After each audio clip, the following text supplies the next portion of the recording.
I have my coworker Gina to thank for this photo. So Gina, if you're listening to this, thank you.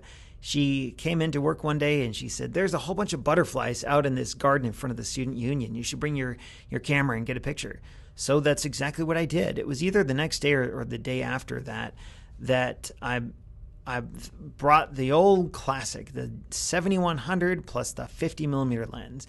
And I chose that specifically because I knew that I could get kind of up close and personal. If there's a bunch of butterflies flying around, they're not quite as skittish as other insects. And monarchs like this will really let you get closer to them compared to some other bugs. And they're nice and big. So a 50 millimeter lens is great. You don't have to zoom in super far or crop in super far. You don't need to get super close like a macro lens, because you don't get enough context if you were to get really close, like inches away. So you can be a foot away from these things and get some really cool pictures. And it doesn't require much in the way of equipment. You could get this camera or this picture.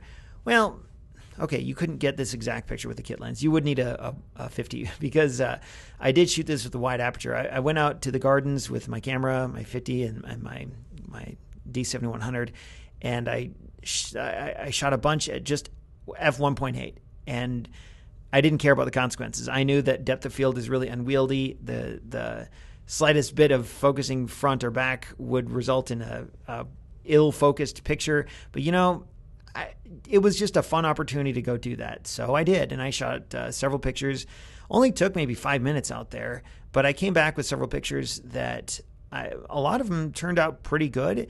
This particular one I liked because it has some foreground, and that's something I don't normally do in these types of pictures. I don't normally add a foreground element, and to be fair, I didn't add this. This was there. I'm looking through the branches of something as I photographed this butterfly, and I really like that it added this depth to the image. You got the sky in the back, the flowers in the back, the butterfly, and then this thing in the front, which doesn't. I intentionally focused this or composed this so that it didn't obscure the butterfly, but it gave a sense of presence and context to the butterfly. And to me, it makes me feel like the viewer of this picture is kind of peering into or peeking into the butterfly's world a little bit. And it makes it seem kind of neat, kind of cool.